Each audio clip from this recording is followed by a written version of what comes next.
Hi, I'm Vinnie Tortorich. Folks, your good intentions have been stolen, but don't worry. I'm here to help you get them back. You may be soft and succulent at the beginning of this process, but hang in there. Before long, you'll be lean and mean, guaranteed. Yeah, Phil Collins. Genesis. That was hot back in the mid 80s, folks. It's Wednesday. We bring him in every Wednesday, whether you want him to or not. I'm talking about Chris Shaffer. Yeah. There he is. Now, Chris, your background looks different than it normally looks. Where are you in the world? I'm on the road again. Right now, I'm in Mexico. I was just in Pennsylvania for a few days, and now we're back here. So just waiting on the visa stuff, which is fun. When you live other places, you have to immigrate legally. Who knew? Yeah, because they will kick you out of Colombia. Like if you run past your visa, right? They're coming for you, right? No, what they actually do is they wait till you leave, and then they hammer you with fines that you have to pay before they let you out of the country. There you go. As opposed to paying to kick you out of the country, which I think is probably the right way to do it. Yeah, they got it. The good news is it's on the way, so we'll be back to regular backgrounds here shortly, which is good.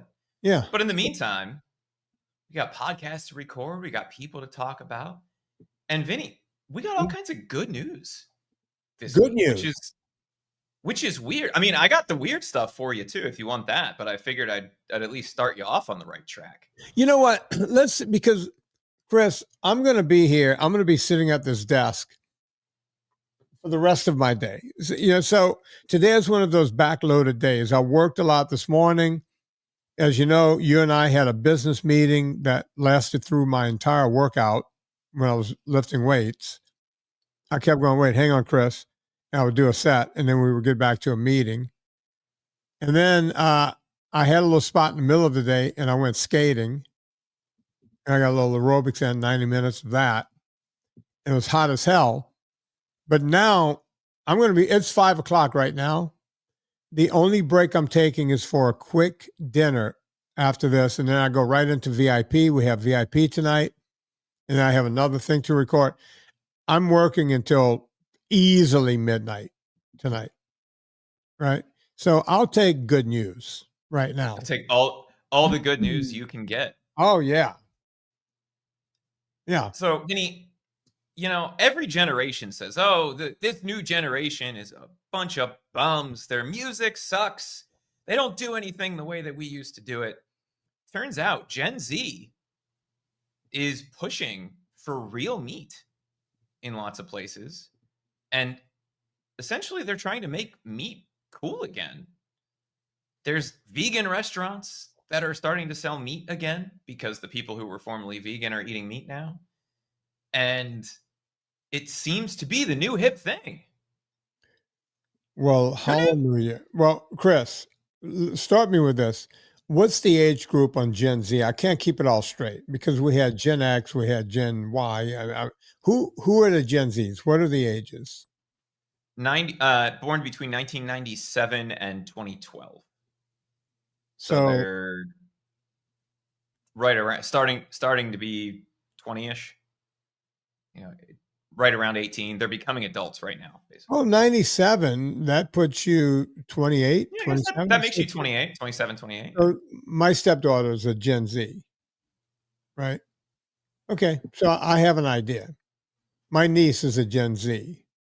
I have a nephew that's still a Gen Z. So I get it. I get who they are. It had to come to this.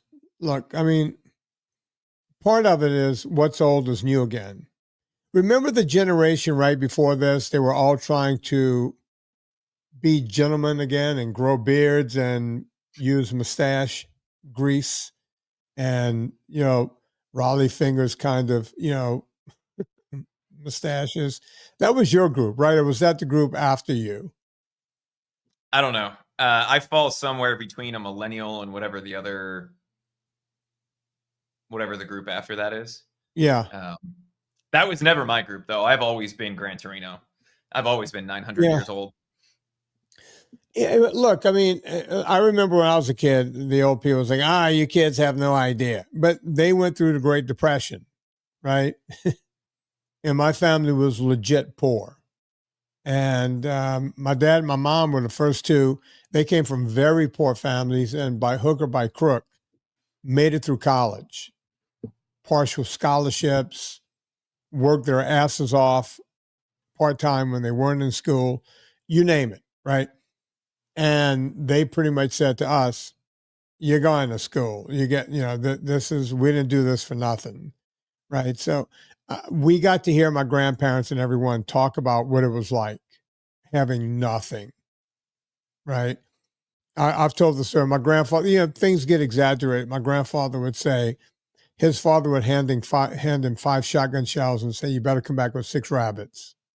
We got people to feed around here, right? And he said a lot of times he would come back with raccoons or whatever he could kill. And that's what they ate. Right. So it bothers me when people were shooting raccoons in order to have protein. Right. That we went through a couple of generations of people going, yeah, we're not going to try to eat animal protein at all. Somehow it's killing the planet. It's killing you. Do you understand where I'm coming from when you talk about animal protein? I heard the stories, right? I was very close to all these old Italians that were in Cajun country who told the stories over and over and over, said never, ever, ever discount what you have because it ain't easy to get and it can go away right away. When you're eating squirrels and anything else you can get, and a squirrel is nothing more than a rat with a good PR agent. I've eaten squirrels before. They're nasty tasting. Right. I would assume the same thing applies to groundhogs and any other varmints, that they're probably not great. No. I mean, rabbit can be okay, but I like rabbit. I mean, I grew up eating it, because I got into the sport of hunting and, my mom would say, if you kill it, we got to grill it. So be careful what you shoot out there. And boy, did I learn that real fast. Then Vinnie came home with a body. I came home with the next door neighbor, Nikki. My mom was like, well, we got to call Nikki's mom. Oh, wait, he's still moving. Good. Let's get him to the hospital. No, I didn't kill Nikki. Nikki's still around. Just a flesh wound. It was only a flesh wound. Nikki and I used to shoot each other with BB guns. If you shot another kid with a BB gun today, they would throw you in like an insane asylum, right? Have you never heard of airsoft? We didn't have that when I was a kid. We had Red Ryder and Daisy. And Red Ryder that's basically a BB gun, right? They're just plastic. They're plastic, not metal, but yeah. And no, that's that was the deal. Nikki and I, when we got tired of shooting birds, we would shoot each other with BB guns. And that's the way we rolled. But yeah, I'm glad. How old were you, Vinnie? Huh? Because that sounds like every 11, 12-year-old boy on the planet. So how old were you when you were doing this? 11, 12. Okay. So yeah. All right. So vegan restaurants are serving meat again so they don't go broke. Right? So are they still calling themselves a vegan restaurant? Or are they still doing vegan fare? Or a lot of them will still have vegan food, but they're saying, I think 11 Madison Park was the big one that I saw this week. It was a big New York restaurant. And they said, look, we have to go back to meat because that's what people want. We need to have some steak. Yeah. And look, I mean, I saw people send it to me online all the time. These fake meat things, the stock just keeps dumping and crashing on Beyond Meat and Impossible. And at first people were going, hey, look what you did with your movie. And yeah, my movie was really popular, but I don't think my movie tanked those companies. It takes more than a movie that was out for a while to tank those companies. And they kept buying in, people, we're doing another round of financing, and then they would tank it again. They just kept tanking, right? I don't know how much more they can take. And when I was at that food show, that big giant food show that Andy dragged me to in California, I went around to all the vegan places because I wanted to know what's out there, what's coming, right? And I used to joke on the show, everything was reimagined, eggs reimagined, chicken reimagined. They got their big banners up and the whole thing. So I would stop by and taste what they had going on. I wanted to see what they were doing. I tried all of the fish reimagined. I'm not kidding. Chicken, fish reimagined. Ice cream reimagined. There was not one thing where I went, ooh, wait a minute. This is better than the actual animal protein version of it. Not one. And I'm talking about, I tried a slice of vegan pizza that had pepperoni on it. So it was fake pepperoni. Now, I was offended as a human and an Italian. I was doubly offended. I have many questions. Okay. How do you cure tofu is the first one. No, look, more power to you. If you want to be vegan, be vegan. But the point of that should not be to replace the things that you're getting away from, right? Like you and I have talked in the past, and I know it's something we've talked about a bunch on the show. Like you can be an Oreo vegan because Oreos are vegan, Right. which is terrifying in and of itself. Or you can eat real food. And it turns out, Vinnie, what Gen Z is doing is not saying, hey, don't have a vegetable. They're just saying include more meat in their diet. And I think one of the things that's interesting is watching the backlash of this, right? And so as soon as these stories start coming out, you see the counter narrative come out about, oh, well, why is Gen Z eating more meat? Oh, it's the manosphere, it's the podcasts, it's the Joe Rogans telling them that if they want to be a man, they have to eat more meat. But it's not just the men. It's the women and the boys and the girls. It's everybody, because they're realizing that it's a good way to eat healthy food that is real food without having to eat 9,000 pounds of food at any given setting, which you have to do when you're a vegan, right? You have to eat substantially more quantities of food. And you and I have talked about the fruitarian in the past, right? Is that he ate 40 pounds, no, 50 pounds, no, 70 pounds of fruit a day or whatever it was. And if you include a little bit of meat, you can get a much more calorie dense serving of something in without having to literally eat all day long. And I think the thing that's really nice to see is looking through some of these stories. And I know the New York Post had one just within the last day or two that came out.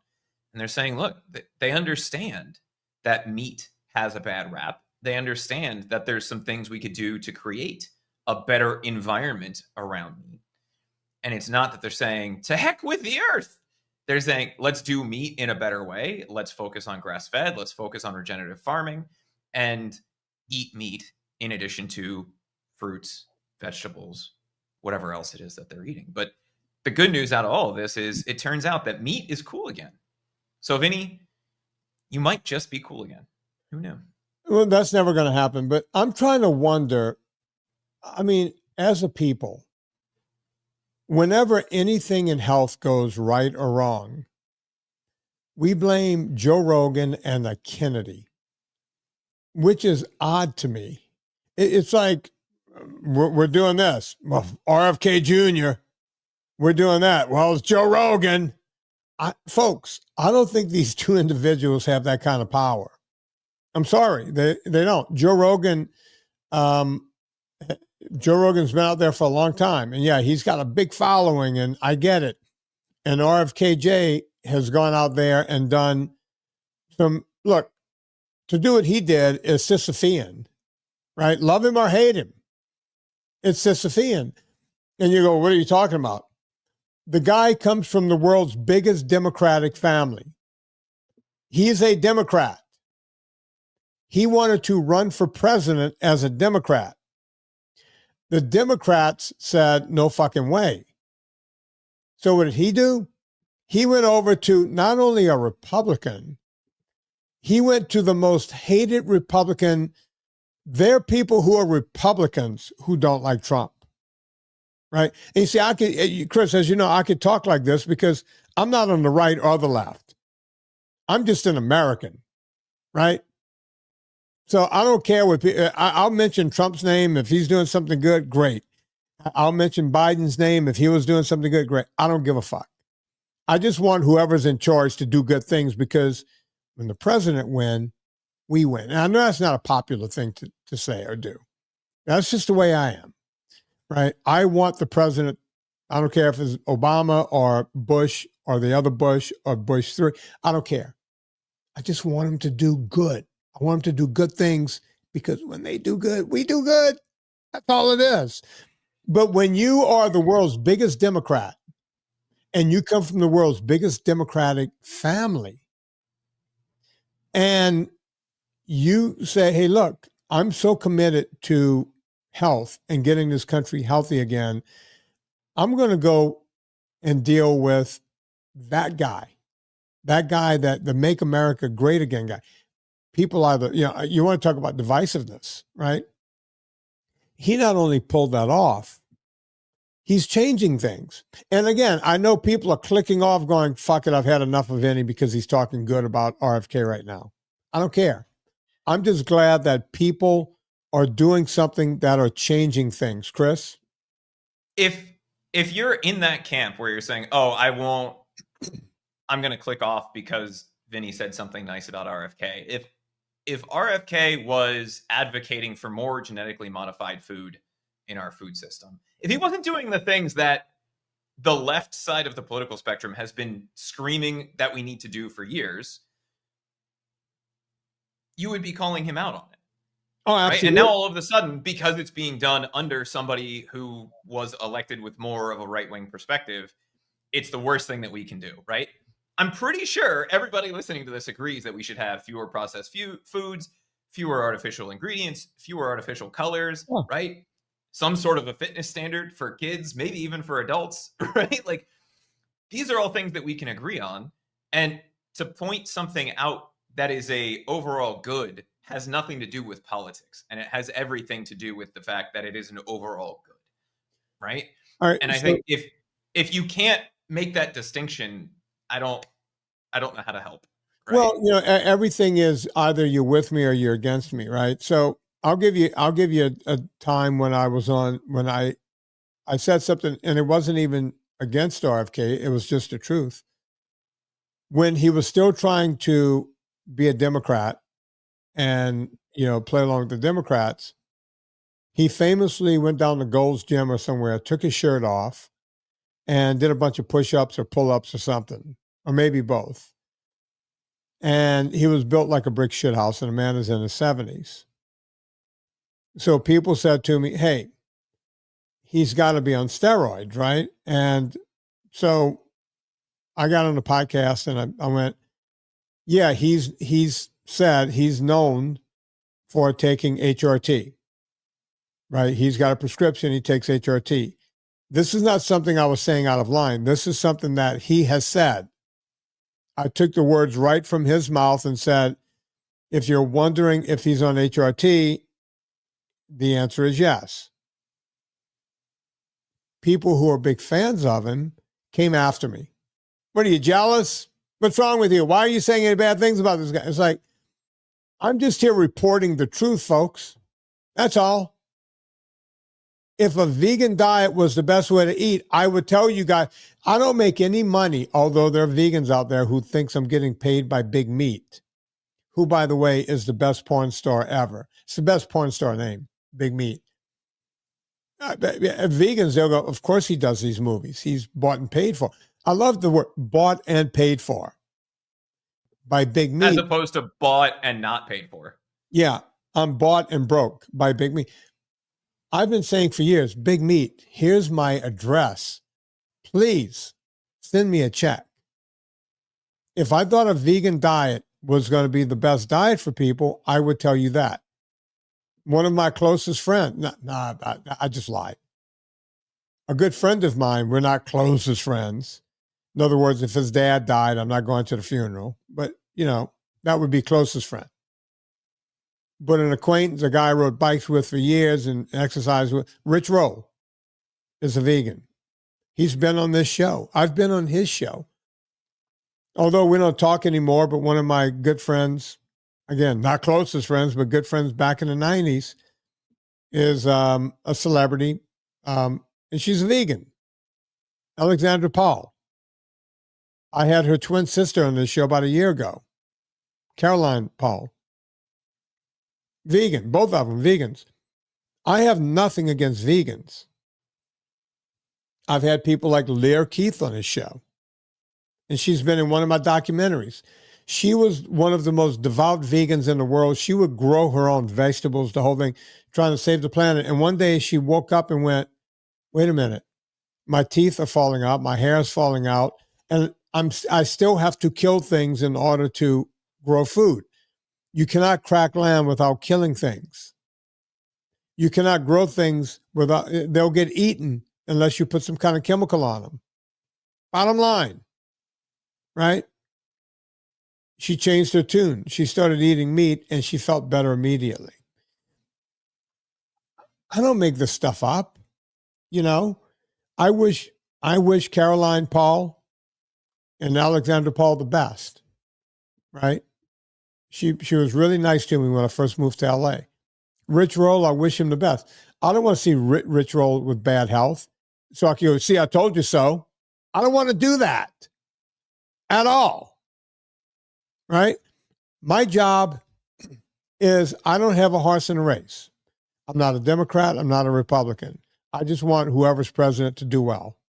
I don't have a horse in a race when it comes to diet. I don't care about veganism. I just care about, there's always in this world a universal truth to everything. There's always a universal truth. And the object is to find it. And don't find it by going, this is what I want to believe. Let me see what I can get to fit. You know, here's a square peg. Here's a round hole. Let me see what I can do to make it fit. Right? You got a square peg. Keep looking around for the square hole that it fits into. That's when you know you're doing it right. Chris? I think, didn't we all learn that as toddlers? Now all I can think of is the little plastic ball with the shapes on it. I don't know, Vinny. Do you want some more good news, or do you want some weirdness? Well, you didn't say bad news. You said weirdness. Okay, we're going to do a shit sandwich. So give me the weirdness, and then after I get upset with it, then you could give me the good news. But folks, before we do that, let me tell you this. I saw the numbers. That's right. Numbers don't lie. I'm looking at the numbers at my company, purevitaminclub.com, and you guys are back. And I can't thank you enough. Chris could be the first to tell you he sees the numbers too. He helps me run that company. People have come back. Everyone is back. And when I say back, Vinny, where'd they go? I can't lie. I let someone else run my company. And what they did was they ran it into the ground. Sorry. I got to call a spade a spade. I don't blame it on that person. I blame it on me because I took my eye off the ball because I was running everything else. As it turns out, my grandfather was right. If you want something done right, you got to do it yourself. So I rolled up my sleeves and literally put my money where my mouth was because my company was going broke. And we got everything ordered up and we got it going again. And we're not limping along. We are flying. PureVitaminClub.com. As a matter of fact, for the first time in 2 or 3 years, we're looking at developing new products. That's right. We're back in when you go back into developing stage, you're there. I can't thank you guys enough. PureVitaminClub.com. The reason people came back is because we quite simply have the best product on the market. End of story. And I'm not saying that because, well, I'm saying it because I own the company. And this is an advertisement, but I'm saying it because it's true. I created the best vitamins in the world, no holds barred. I just put the best thing out there, purevitaminclub.com. Go check it out. You're going to see that we're back 1,000%. Purevitaminclub.com. Go there right now. And you'll see the new website, right? They'll see the new website if they go there right now, right? It's all up and fancy and stuff. Yeah. Yeah, we got all fans. We didn't just kind of go for it. We went for it. And you'll see where you could get coffee on the site. It was like, what? A vitamin site? You get coffee? That's right. We're like a car dealership. You go there, get your oil changed. We'll give you a cup of coffee, except you get a bag of coffee from purecoffeeclub.com. Folks, it's a win-win at purevitaminclub.com, purecoffeeclub.com. No matter how you get there, you end up in the same place. You get the two best things in the world, vitamins and coffee. What's better? Who's better than you? Purevitaminclub.com. Chris, we're going to do the shit sandwich. So give me the weird news. All right. So you make your own booch, you make your own kefir or kefir, depending on how fancy you want to be. So you know a little bit about bacteria. What do you know about bacteria used to make cheese? Not much. I know that they have to control it in a way. You know, they use acid, they use rennet, and they convert the cheese, the milk into with the acid. Next thing you know, it curdles, and before you know it, you have cheese. But I don't know how that process works. But I do know that one of the byproducts of that is where they get whey protein from. And another byproduct is casein, which is used as a protein powder.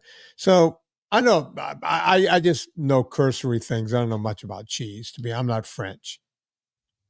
So they use E. coli in the rennet, right? Not the icky, vomity, lose 10 pounds in 3 days E. coli, a different strain of E. coli. Not the one that could kill you. Yeah. At least in theory, right? Just depends on who's making your cheese. But apparently, Vinny, they have figured out a way to reverse the process that those bacteria go through. So instead of starting with milk and ending with casein, they have genetically engineered E. coli to make casein from nothing. The question becomes, make vegan cheese. Oh, so it's vegan cheese.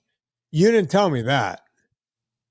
So it's cowless cheese. It's technically still casein and whey, but there's no animal involved in the process. Okay, so they basically reversed cheese with a genetically engineered E. coli. Yep. What can possibly go wrong? That's what I said. It's not bad news. It's just weird news, right? Who is sitting around going, man, I love cheese, but if only I didn't need the cow for it, right? Like, I can't think of another possible use for that other than for making cowless dairy products, right? Like, there's not a practical application outside of making cheese with no cows. Right. Chris, look, going back to RFK, I heard, they asked him what he eats, and he said, this was just 2 days ago, I eat meat and what did he say? Kimchi, just basically sour food, food that went off. I just eat meat and kefir and yogurt and, that's it. So I'm sitting there going, my diet is pretty close to hit, like almost identical. And I started thinking, wow, I really have come a long way, because I wanted to try raw milk for a long time, but I'm not going to just drink straight milk because there's just so much lactose in it. Lactose is sugar, and I live in dietary ketosis. But if you throw a little bacteria in that milk and turn it into kefir, now you're cooking out a lot of the sugar, because that bacteria is going to eat up the sugar. That's what bacteria does. It eats on sugar. Now you have something that's healthy for your gut. It's almost like I took raw milk and said, hey, Listeria, hold my beer while I throw some bacteria in here to see what I can do, right? And you take a chance when you do that, right? They even said when you activate your kefir grains, and it's not grains as you would think, it's just it's basically bacteria, but you have to activate them because they're freeze dried. They tell you to do it with it's like, even if you're going to use it to make raw milk, do it with, homogenized and pasteurized milk. I don't know why they say to do that, but I did it. And that was the last time I had pasteurized milk.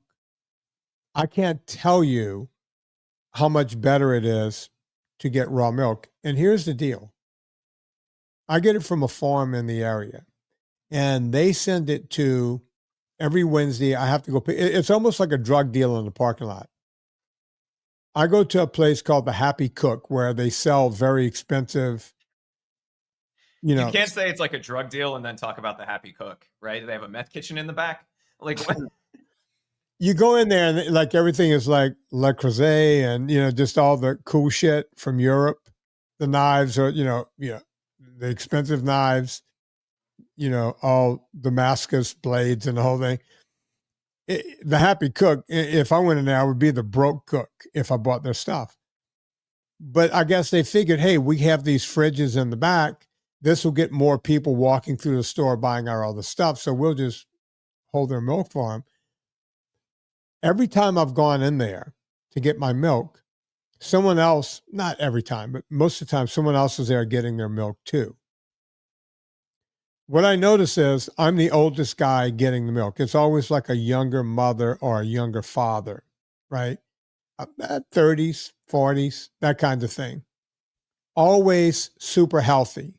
Always very, like you could tell, hit the gym, this kind of thing.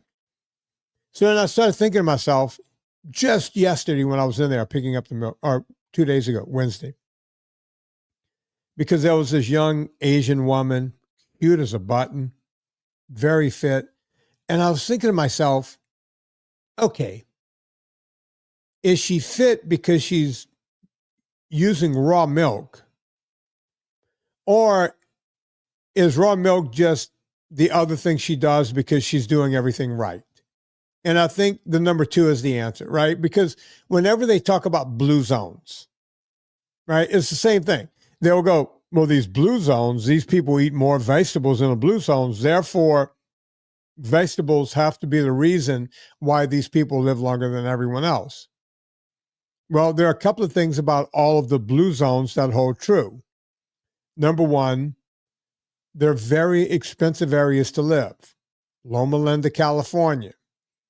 You don't live there unless you got yourself a lot of money, which means you have better health care, which means you probably have more time to exercise. And you're living in Loma fucking Linda. That place is it's gorgeous, sea air, everything is fresh. You go down there and you feel healthier. Sardinia is, you got to be a multimillionaire just to live in Sardinia in Italy, right? And one of the places is in Japan somewhere. And they go, oh, all these blue zones, they eat more vegetables. Yeah, they eat meat too. But you guys leave that part out. They're eating fresh, whole foods. And most of these people don't smoke. And they probably keep drinking to a minimum. And they have better health care because they can afford it, right? Some people only go to the doctor when they have to. These people are going doctor appointments because they can, right? They can keep up with everything. They're finding cancer before it exists, right? That's what goes on. And that's what's going on with this milk. Every time I see the healthy person, it's like, are they healthy because of this raw milk? Or is raw milk just one of the 12 things they do? Because if you're buying raw milk, that's not what you do on day 1 when you get healthy, right? Day 1 That'd be a fun first step, though. Yeah, but think about it. No one goes, hey, I'm going to start a whole diet and exercise routine. Let me start with raw milk. Raw milk is what you do. Kefir is what you do after you're doing everything else. Making booch is what you do when you go, well, you know what? I don't want to pay $5 for 16 ounces of kombucha. Making is about 25 cents for a 16-ounce bottle. I've done the math, right? And when I make it, I can strain out all of the sugar. Basically, my kombucha it tastes like apple cider vinegar at this point. I can't do more than a half a bottle, and I got to sip it slowly. Right. But it's getting that good bacteria in, and it makes a difference. Right. I went 17 years between chemotherapies. They told me it would be 5 years. This time, I want to go longer than 17 years. Right. I'd like to run the clock out and end up in the morgue and then in the furnace without ever having to go. Now, I don't know, we'll see. We'll see what happens. When you get older, things happen faster. But that's what, and my commitment to do that is also my commitment to everyone else, because as you know, a lot of the people that follow me are close to my age. Some of them are 50, 48, 50, and they go up to 75. I know this because we get the phone calls. You and I see the numbers, right? I talk to people every day. You can sign up for a consult right now while you're listening to this podcast. Go to VinnieTortorich.com, sign up for a consult. I know who I'm talking to every day. I'm talking to people my age who are going, you know what? I don't want to go down like my parents. I don't want to go down with this problem, that problem, the other problem. I want to be one of those old people you see in the commercial, where they beat their arthritis and they're riding around in the old, convertible Mustang, and somehow they're sitting in bathtubs at the beach holding hands. I don't know. Where are those fucking bathtubs at the beach?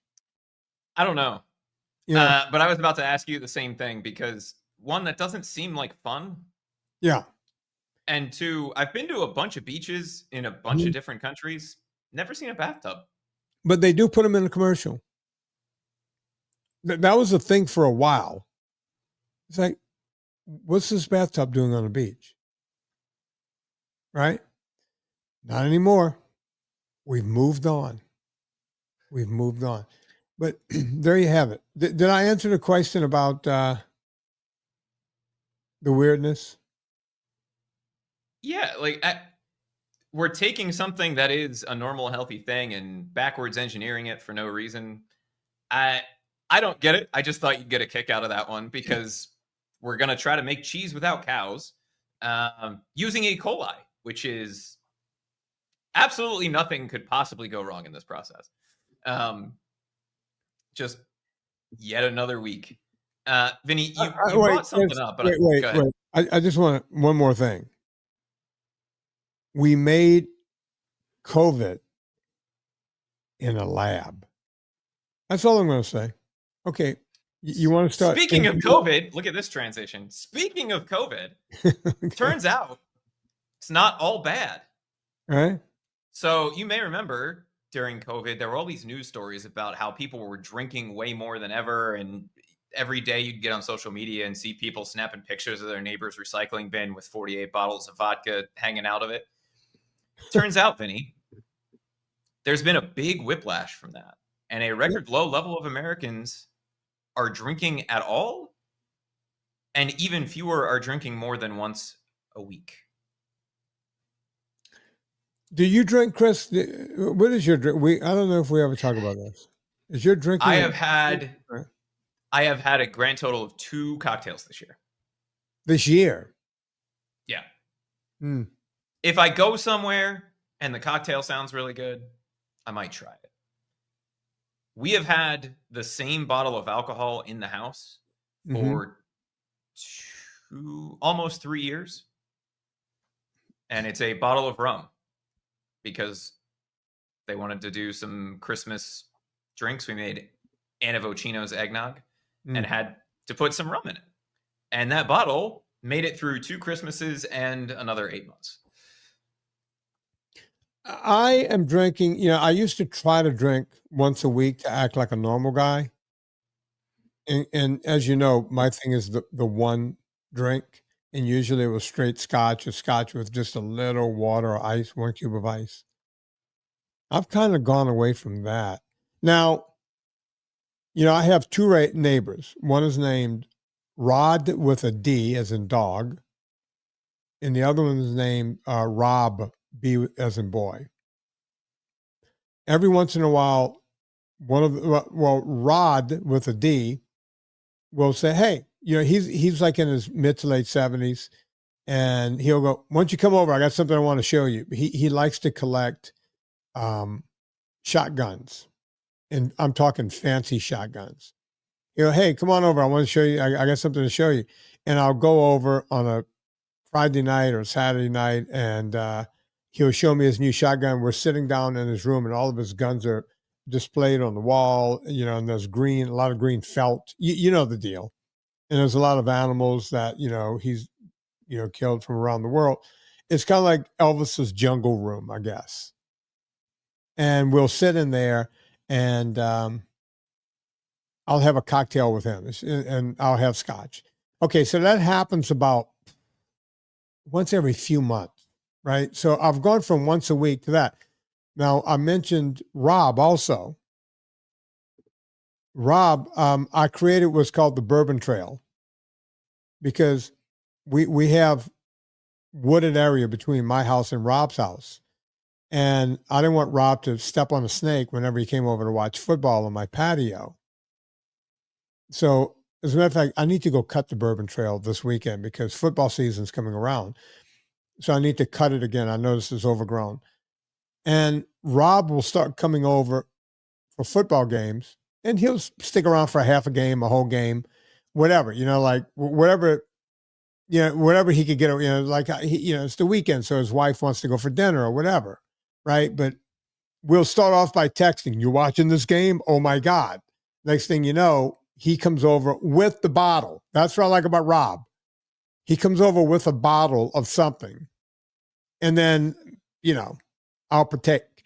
But which means I'm coming up on a season where I'll probably have the most alcohol I've had all season, meaning I'll be back to like one a week or whenever Rob shows up. Maybe he doesn't like me anymore. He might not show up this year. I don't know. I think he likes me. And I think my patio is warmer than his because I have two of those things that you see in restaurants. It looks like an umbrella with heat spewing out. So it's a patio heater. Yeah. Plus your sparkling personality. I mean, well, yeah, he probably can't get enough of that. Right. Yeah. So, so my drinking season is coming up, and it'll be one or less alcohol beverages per month. So not like you. You're saying one or two a year. Let's see, there's 52 weeks a year. Let's say I probably have 52 weeks a year. I'm probably down to 25 drinks a year. That's out of 365 days. That's not a whole lot.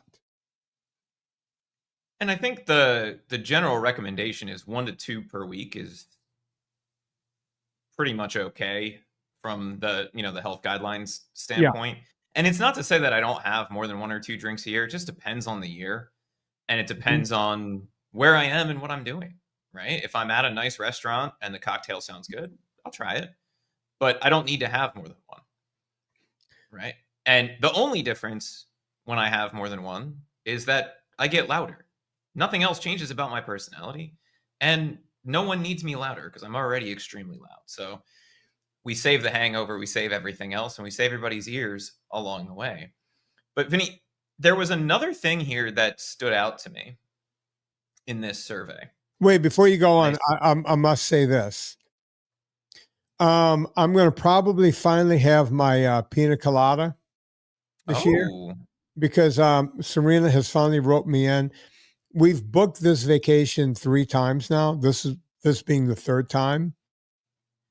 We haven't taken a proper vacation together almost ever. Our vacations have always been, we have to go visit my mom because she's sick. We have to go home because my mom died. We have to go spend Christmas with my family and your family, and neither one of us had a family in town. One year we go to England, next year we go to Louisiana, right? And so we've never, our holiday money has always been to go home for the holidays, obligation. And then we booked a vacation to an island. And then COVID happened. So we couldn't go. And then we booked that trip again, same island. And Serena's mom got really sick and ended up dying. So now we've booked it for the third time. Same island or different island? Same island. Okay, so what global catastrophe are you causing this time? Well, I'm starting to think it's you. We are going during hurricane season. so there's that. But we couldn't find another time to go because we're going to England for Christmas and everything else. And it's like, listen, if we're going to ever, we've been together, we're getting close to 19 years. We've never had a proper vacation. You know, I was almost broke when we met. Between paying back cancer and everything else, there was no vacation money. You know, cancer cost a lot, and then the economy struck in '08, and that was horrible, and just one bad thing after another. And we've never done a vacation. Isn't that weird? Like I might not even like her. Who knows? I doubt that after 19 years. You've spent enough time locked in a car together that I think you figured that out. I think vacation is not where you test a relationship. It's the traveling portion of that. Right? No, we get along. It's kind of crazy how well we get along because we're complete opposites about everything. But I will finally, after all these years, anyone who's new to the podcast, I've never had a pina colada in my life. I've always wanted a drink with an umbrella. Never had it. But we're going to, and it's the most sugary drink I understand. It's like melted ice cream, right? You've had one, right? Yeah, you and I have talked about this in the past. A good pina colada doesn't have sugar in it outside of the pineapple, but most outside of all the sugar. Yeah. No. So if you get it at, like, let's say you go to Applebee's and order a pina colada, there's 9 pounds of like white sugar in it, right? A good pina colada is just coconut and pineapple and rum and lime, right? But pineapple is full of sugar, is what I'm saying. It's still going to be sweet as hell. Oh yeah, for you, yeah. There's no way I'm going to finish a whole pina colada. I'm going to taste it and go, okay, I'm done. Depends on how much rum there is in it. Enjoy my $20 and take this thing away. Bring my sparkling water, but I'm so bad. I mean, anyway, go on. What else we got, Chris? Oh, so the other interesting thing that came out of this article, Vinny, if I had you guess how many people had a drink in the last 24 hours. So of the people who said they drank, which was 56% of the people who answered this survey, how many of those people have had a drink in the last 24 hours? So you want the percentage of the 56%? Of people who drink, how many of them had a drink in the last 24 hours? According to the survey, I'm going to say, I'm going to go really high, 65%. 24. And they're saying that's a record low.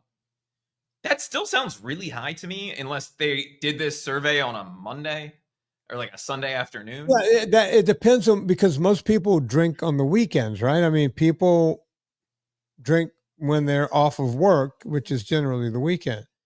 That seems a little odd to me. I don't know.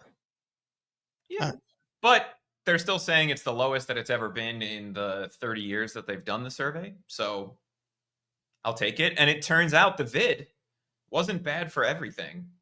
It's massively reduced Americans' alcohol consumption. Yeah.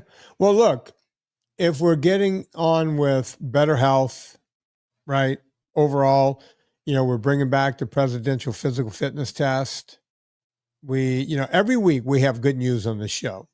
Things are moving, things I talked about for years on the show. We need to get kids moving again. I don't care how that happens. I'm glad they're bringing back the physical fitness test. People are drinking less.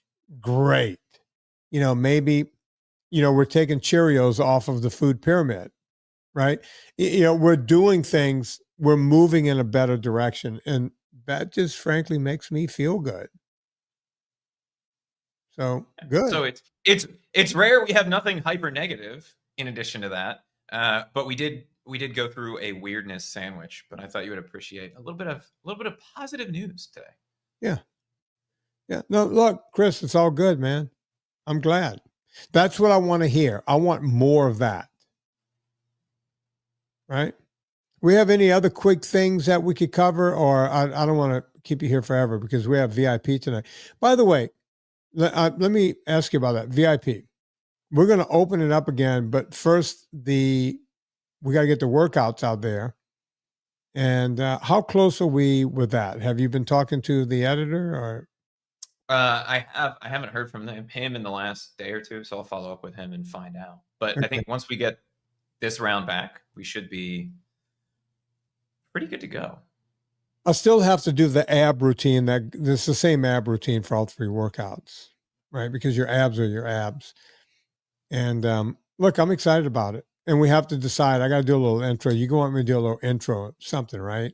I mean, we decided. I want to see what comes back from this round, and if we still think we need it, then we'll shoot a quick one. Yeah, just a little inside baseball, folks.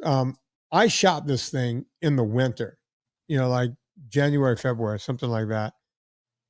And of course, Chris and I are both super busy with everything, just with the whole deal. And we have an editor, but it's not like when I would edit my movies, right? This is a different kind of editor. And it would help if he knew more about working out, I guess you would say. That would help just a shit ton. But he doesn't. So we're stuck with what we're stuck with. And, like we would go, okay, next I'm going to show you how to do bench press. And he would have dips or something there, or shoulder press, right? It was that kind of weird. I'm exaggerating a bit, but that's pretty much. And we finally have that guy going in the right direction. So it's coming. It's just taking longer than we thought.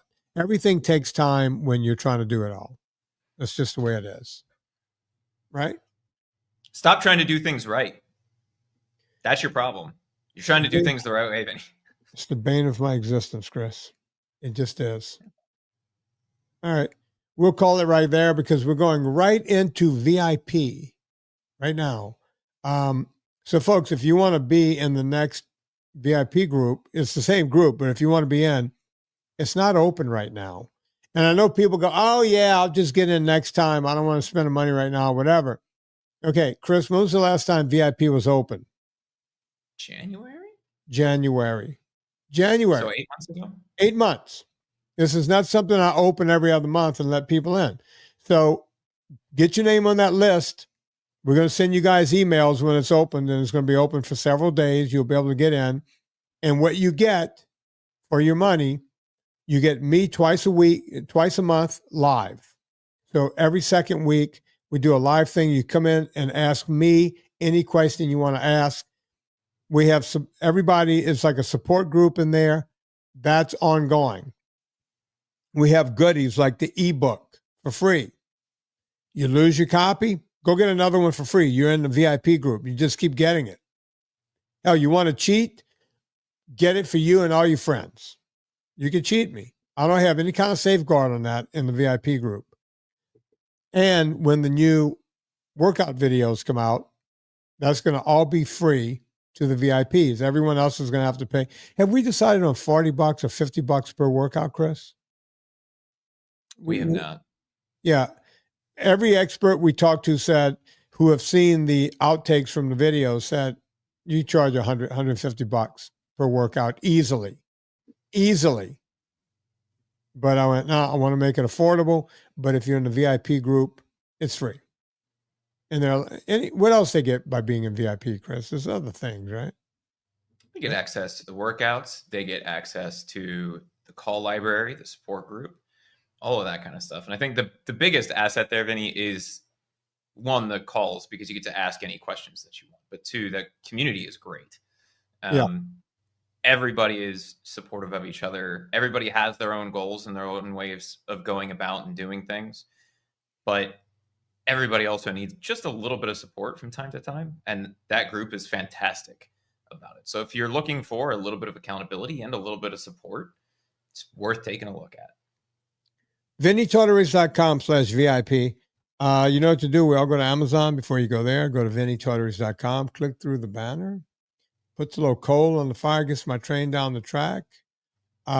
We can only play this song after we talked about it today. We can't do it any other way. So on behalf of Chris Shaffer, my name is Vinnie Tortorich. Put life into living, and let's do it with